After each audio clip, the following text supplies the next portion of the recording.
Hello बच्चों, मैं सभी का स्वागत करता हूं अपने प्यारे से फिजिक्स ज्ञान मुकेशनिक चैनल पे। कैसे यार सब लोग? 11th ऐसे ही मान के चल रही कि बहुत ही सर रेस्ट है, कोई टेंशन नहीं है।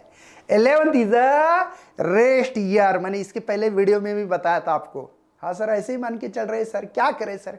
लेकिन नहीं बच्चों, आपकी शायद मैं नींद अब गायब करने वाला हूं। बहुत सारे बच्चों को सोने की आदत होती बहुत ज्यादा, तो वो सोना कम हो जाएगा। शायद इस वीडियो की सच्चाई गहराई जानोगे तब पता लगेगा कि क्लास 11th और 12 का क्या क्या रिलेशंस है। बच्चे मानते हैं कि मैं क्लास 11th में बहुत रेस्ट करूंगा, आराम करूंगा, ऐश करूंगा, मौज करूंगा भैया। लेकिन ना ना ना ना भैया, आप लोगों को क्लास 12th का अगर फाउंडेशन बनाना है तो बच्चों 11th में पढ़ाई करना पड़ेगी। मैं जी हां सही बात कर रहा हूं।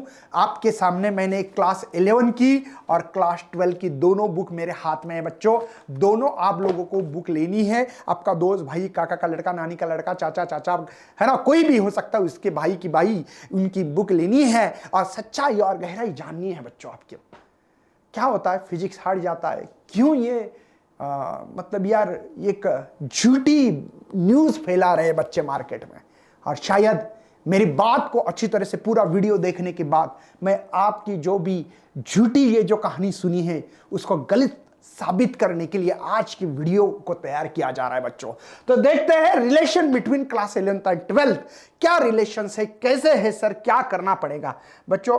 आप लोगों को मैं हमेशा बोलते रहता हूं कि ये हमेशा एक चैप्टर यूनिट एंड मेजरमेंट नाम का जो चैप्टर है बच्चों, ये चैप्टर कोई भी हालत में कम से कम इसमें से यूनिट एंड डायमेंशन दोनों चीजें करनी चाहिए। अगर नहीं करोगे तो आपके मालूमात के लिए क्लास 11th में 14 चैप्टर है, क्लास 12th में 16, 30 चैप्टर का मेन पार्ट्स आप लोग समझो भूल जाओ। ठीक है, अगर ये नहीं करोगे तो हर चैप्टर में से आपको यूनिट आता ही आता है, डायमेंशंस निकालने ही निकालने पड़ते हैं भैया। यूनिट और डायमेंशन बहुत ही इंपॉर्टेंट है। इसके ऊपर फिर कोई भी कॉम्पिटिटिव एग्जाम हो, नीट हो, जेडब्ल्यू सीईटी हो, आईसर हो, कोई भी एग्जाम दे दो यार, दुनिया की एनडी कोई भी एग्जाम देना, आप लोगों को यूनिट एंड डायमेंशन के बिना कुछ पत्ता हिलने वाला नहीं है।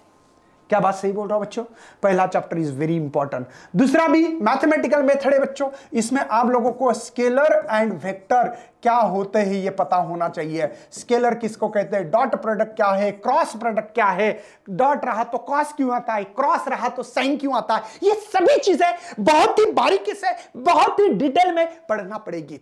मैं तो बोलता हूं भैया, आप लोगों को अगर इसके बाद एक वीडियो डाल सकता हूं कि पढ़ाई कैसे करनी चाहिए, तो कमेंट में लिखो कि हाँ सर हमको वीडियो चाहिए, पढ़ाई कैसे करनी चाहिए क्लास 11 की। क्योंकि मुझे पता है बहुत सारे रूमर्स फैले हैं मार्केट में कि सर फिजिक्स बहुत ही हार्ड है, सर क्या करे सर, समझ नहीं आता है, ऐसे रोना धोना चलता रहता है। इस रोने धोने को खत्म करने के लिए ही बच्चों इस जानबूझकर वीडियो को बनाया जा रहा है। मैं रिलेशन बताऊंगा इस वीडियो के अंदर, लेकिन बच्चों आप लोगों को कोई भी हालत में करना ही करना है।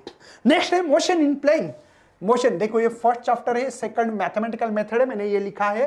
ठीक है, थर्ड है बच्चों motion in a plane. Motion in a plane बच्चों, अगर आप लोगों को क्लास 12 का आरडी चैप्टर रोटेशनल डायनामिक्स, क्या बोलते हैं इसको, रोटेशनल डायनामिक्स में पूरा की पूरा उपयोग है।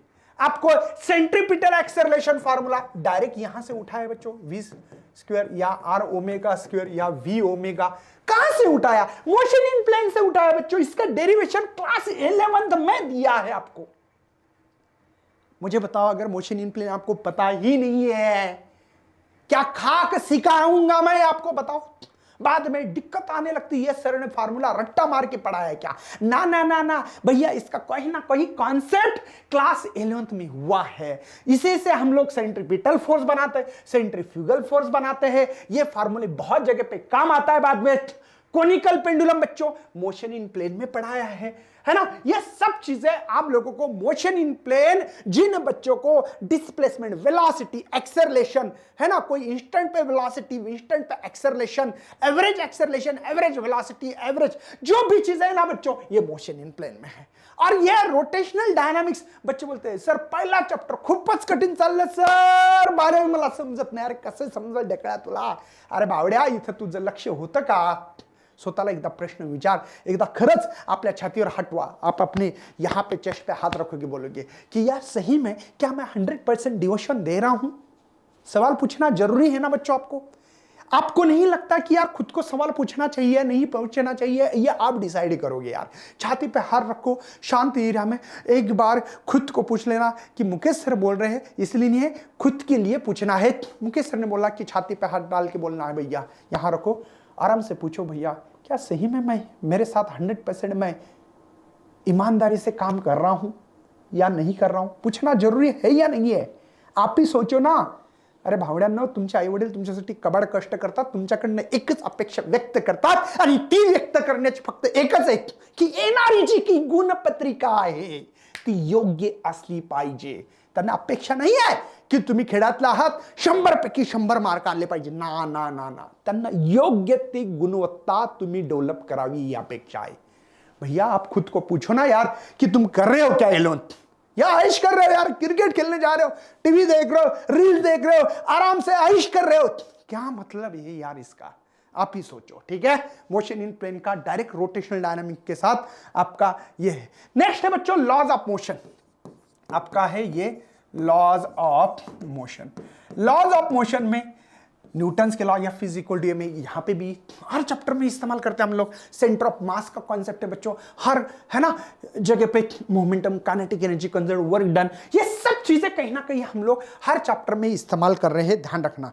ओनली ग्रेविटेशन, ये जो लॉज है ग्रेविटेशन, ये हम लोग यूज नहीं करते, लेकिन एक बात ध्यान रखना, ग्रेविटेशन ये सीईटी कॉम्पिटिटिव एग्जाम के लिए बहुत महत्वपूर्ण है, इसीलिए इसको अच्छी तरह से करना चाहिए।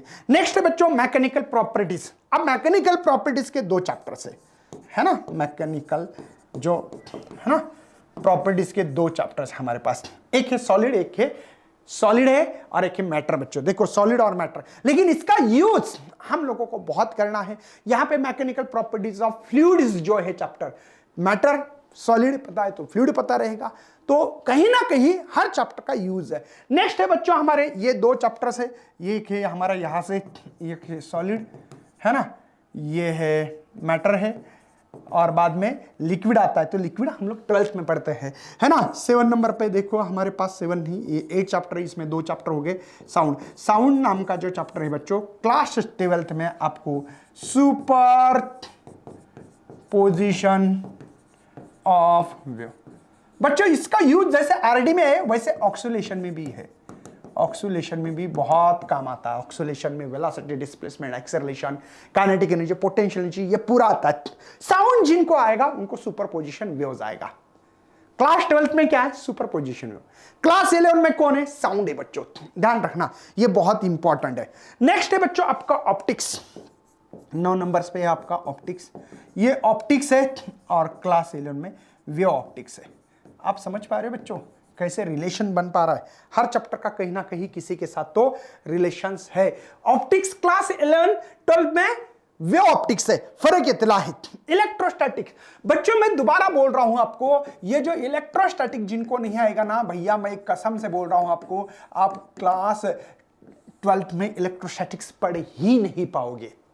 इतना जबरदस्त क्लास 11th में भी इलेक्ट्रोस्टैटिक्स है और 12th में भी इलेक्ट्रोस्टैटिक 8वां चैप्टर है, देख सकते हैं आप। 8 क्लास 11th और 12 का चैप्टर का नाम सेम है, बट उपयोग बहुत है, बहुत ही यूटिलाइजेशन होने वाला है। हर कोई कॉन्सेप्ट, हर इलेक्ट्रोस्टैटिक फोर्स होता है, कभी सुना होगा ग्रेविटेशन फोर्स जैसे होता है Q1 Q2 divide by r², as it is formula use करूंगा बच्चों। इलेक्ट्रिक फील्ड का फार्मूला है फोर्स पर यूनिट चार्ज, ये 11th में है, 12th में इसी का उपयोग होके हम लोग पढ़ेंगे 1/4πε0, यहां पे Q1 या Q बाय r²। ऐसे ही पोटेंशियल का फार्मूला बट्टो वर्क पढ़िए, लेकिन इसका फार्मूला बनता है 1/4πε Q बाय r। ये 11th में पढ़ाऊंगा। लीनियर चार्ज डेंसिटी नाम सुना होगा, चार्ज पर यूनिट लेंथ, यहां पे surface charge density, charge per unit area, volume charge density, charge per unit volume. ये सब फॉर्मूले है ना, मैं आपको, मुझे पता है कि नहीं आप अंडरस्टैंड नहीं कर पा रहे हो, मुझे भी पता है यार, मैं बताने की कोशिश कर रहा हूं कि ये सभी चीजें कहीं ना कहीं आपको क्लास 12th में आप लोगों को भैया बहुत बड़ा बूस्टअप मिलने वाला है, बहुत बड़ी एक ताकत मिलेगी। होता क्या 12th में आता है, बच्चों को पता ही नहीं लीनियर चार्ज डेंसिटी क्या है, या आ रहा है सुन रहा है, ये बोल रहा है कि मुकेश सर मुझे समझ नहीं आ रहा है, ये क्या पढ़ा रहे हो भैया, कैसे पता लगेगा, तूने किया ही नहीं है, तूने किया ही नहीं है 11th में, तो 12th में कैसे समझ में आएगा। इसलिए 11th ये रेस्ट ईयर नहीं है। जागो ग्राहक जागो, जागना बहुत जरूरी है बच्चों, जागो, जागना बहुत जरूरी है बच्चों। ये क्लास 11th एंड 12th का सेम टू सेम चैप्टर है। इलेक्ट्रिक करंट थ्रो कंडक्टर देखते हैं, 11वां इलेक्ट्रिक, ठीक है, करंट है ना, थ्रो है ना, कंडक्टर। ये करंट इलेक्ट्रिसिटी में काम आएगा आपको, करंट पहला कॉन्सेप्ट जो करंट इलेक्ट्रिसिटी नाम का चैप्टर है आपको, इसमें काम आएगा बच्चों, है ना। तो आप लोगों को कहीं ना कहीं बहुत बड़ा रिलेशन ये समझ में आ रहा है। मैग्नेटिज्म, ये मैग्नेटिज्म नाम का जो चैप्टर है, मैग्नेटिज्म, ये मैग्नेटिक मटेरियल 12th में है, देखो मैग्नेटिक मटेरियल, मैग्नेटिक मटेरियल, ठीक है, मैग्नेटिक, देखो मैग्नेटिज्म और मैग्नेटिक मटेरियल का बहुत बड़ा एक रिलेशंस है। इसके बाद में देखो electromagnetic wave and communications, semiconductor class, देखो यहां पे इलेक्ट्रोमैग्नेटिक वेव एंड ईएम है ना, इलेक्ट्रोमैग्नेटिक वेव्स एंड यहां पे कम्युनिकेशन सिस्टम है, ठीक है। लेकिन 14वां जो सेमीकंडक्टर है, एक बात बोलता हूं बच्चों, एक्चुअली ये सेमीकंडक्टर जो था, सेमीकंडक्टर ये पहले 11th और 12th का एक ही जगह पे था। उसको क्या किया, 40% 11th में दिया। अगर ये 40% आपको पता है तो ही क्लास 12 का सेमीकंडक्टर डिवाइस चैप्टर है। कौन सा ये सेमी कंडक्टर डिवाइसेस, ये 60% है सेमीकंडक्टर डिवाइस। क्या मेरी बात समझ में आ रही है? 40% 11th में, 60% 12th में। क्या मेरी बात समझ में आ रही है? आपको समझ में आ रहा है? 40 और ये 60 ऐसे मिलके ये चैप्टर बना है। ये सीईटी के लिए भी है।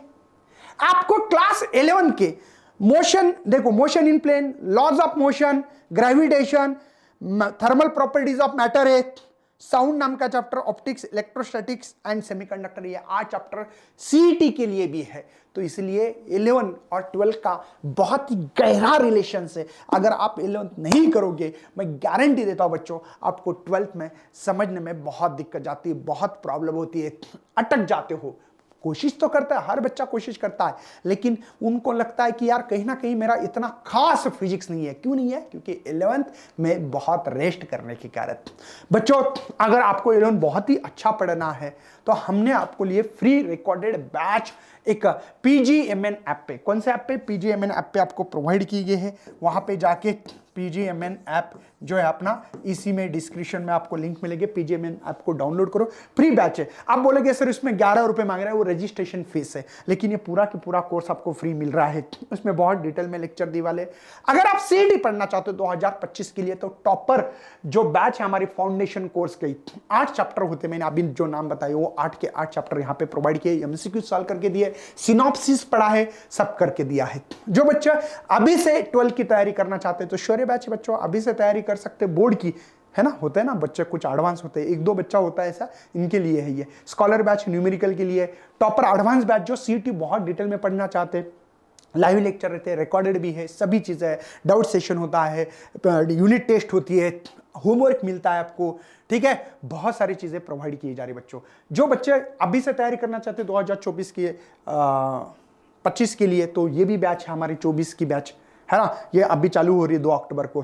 तो इस लेवल पे हम लोग काम कर सकते हैं और आगे बढ़ सकते हैं। तो देर किस बात की, इसी डिस्क्रिप्शन में जाके PGMN ऐप को डाउनलोड करना है, अपने दोस्तों को भी बोलना है, आपकी भाई बहन कोई 12th में उनको भी बोलना है, और भैया इस कोर्स में एनरोल करना है और एंजॉय करना है। तब तक बाय, जय हिंद, जय भारत।